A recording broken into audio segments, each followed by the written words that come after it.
The rescue from the Greek motor vessel Nafsiporos is likely to be recalled for a long time to come as one of the great exploits of the lifeboat service.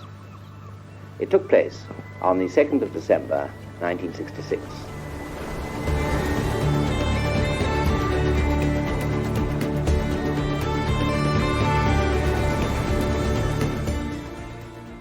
Three lifeboats were called out that day.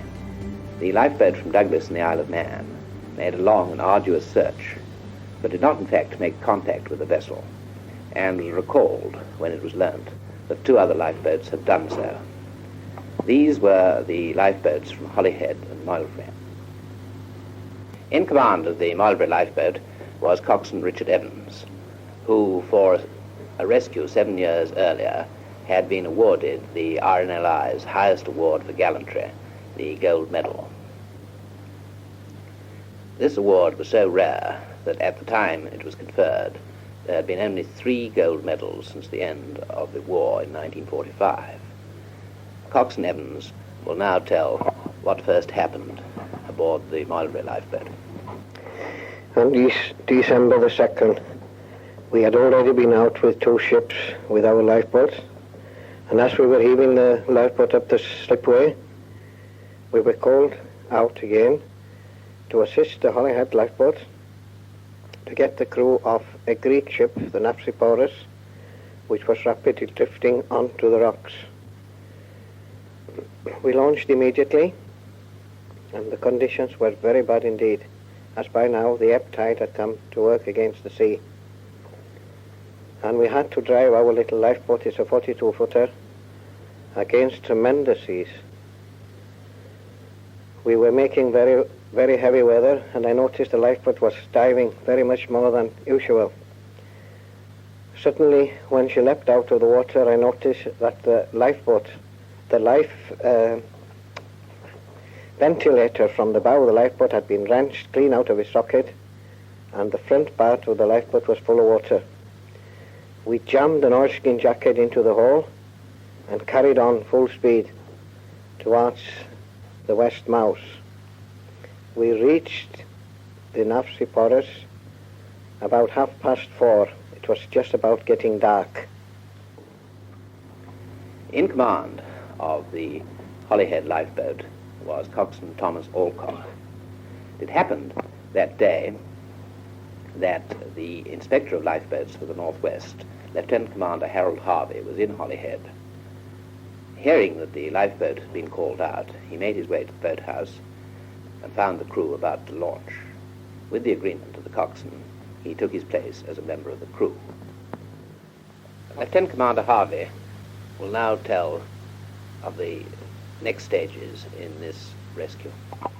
On our first run in our attempt to get alongside the Nafsiporos, we found ourselves swept by the tide under the counter of the ship, which was pounding and rolling, and suffered considerable superficial damage.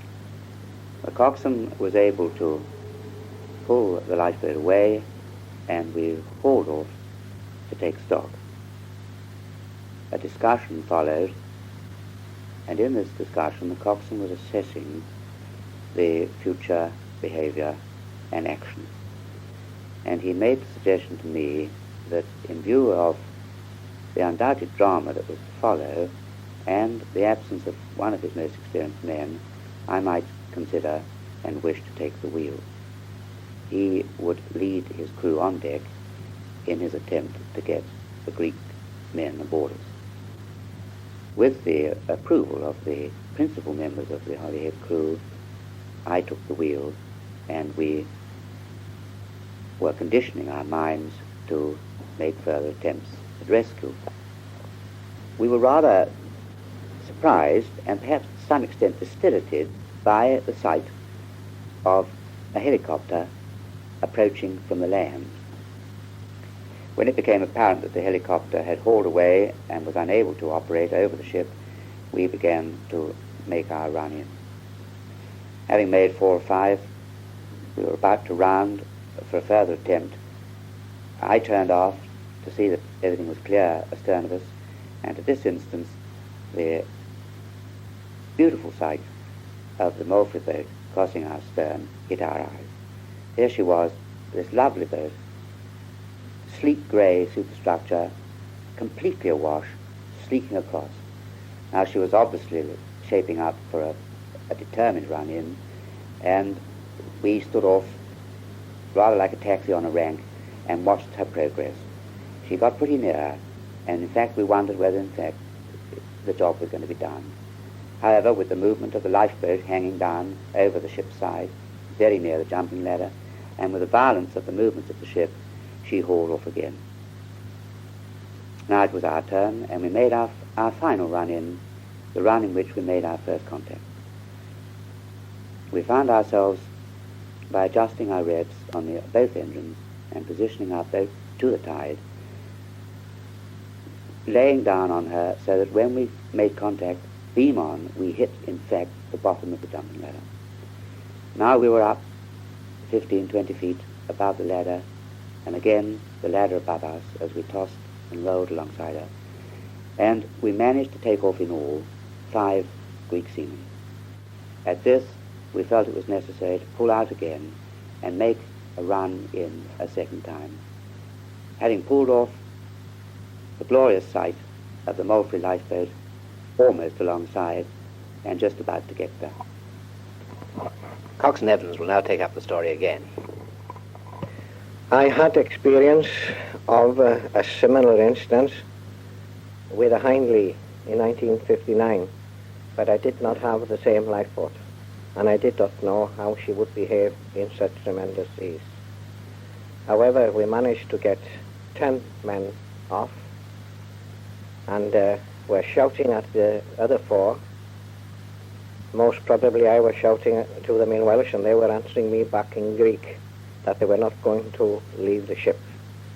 And we kept off, but we realized our boat was severely battered, and we made for Holyhead, following the Holyhead lifeboat, because some of the crew of the Nafsiporos had been jarred, and some of them were violently sick.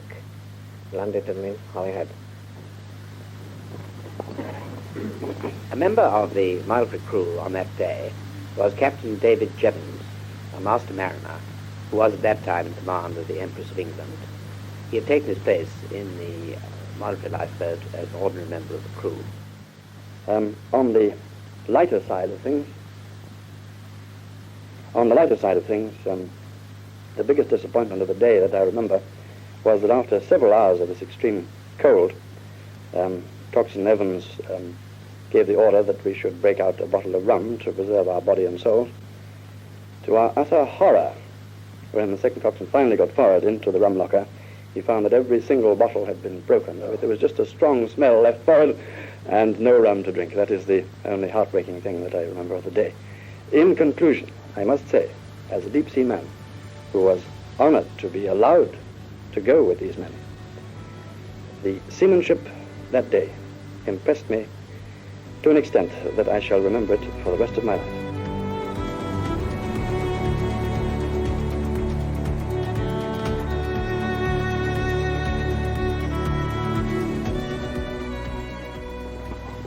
The four men who have told their story all received medals for gallantry from the President of the Royal National Lifeboat Institution, Princess Marina, Duchess of Kent, as did all the other members of the 2 lifeboat crews.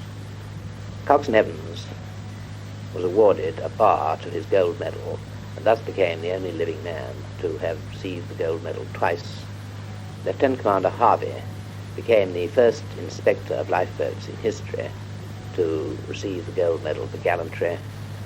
Coxswain Alcock was awarded the silver medal, Captain Jeavons the bronze medal.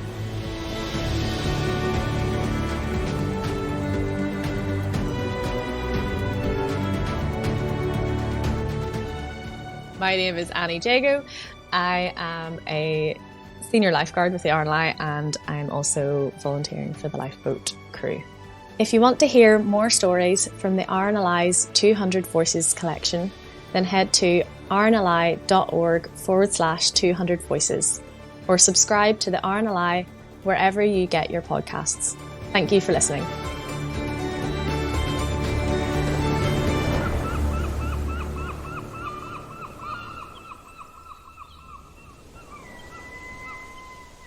200 Voices is an Adventurous Audio Limited production for the RNLI.